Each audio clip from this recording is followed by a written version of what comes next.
Why? Why the deception? Well, to cover for an investigation that was ill-conceived, ill-executed, botched, that resulted in the death of hundreds of Mexicans, including, well, not including, but in addition, a federal Border Patrol agent by the name of Brian Terry. This was a colossal failure.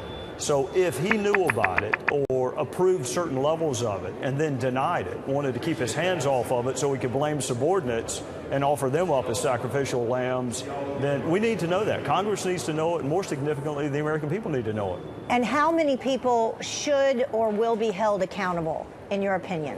Every last one of them.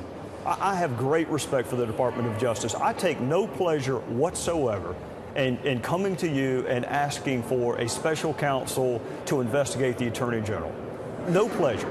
I worked with ATF for 6 years. I have a lot of respect for that federal law enforcement agency, but I have more respect for the concept of justice and fairness. This is not the Department of Obfuscation or Deceit.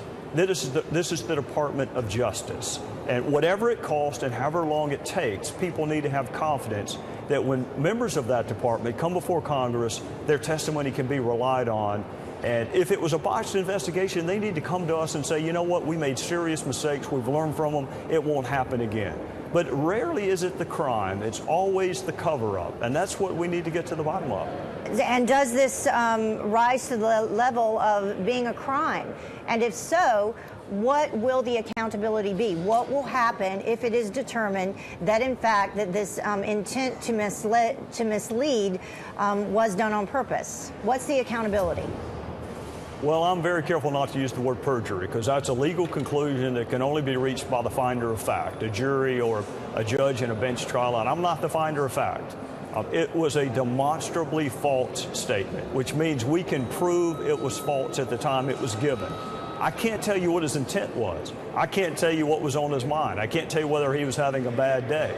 He's the only one that can tell us that, and I suspect he'll have an invitation to come back before Judiciary and Oversight and extrapolate on what was a demonstrably false answer to a question. All right, thank you very much. We appreciate you joining us. Very serious stuff happening there, and we appreciate your insight. Representative Trey Gowdy from South Carolina, thank you. Thanks for your time. Thank you, Ms. Childers.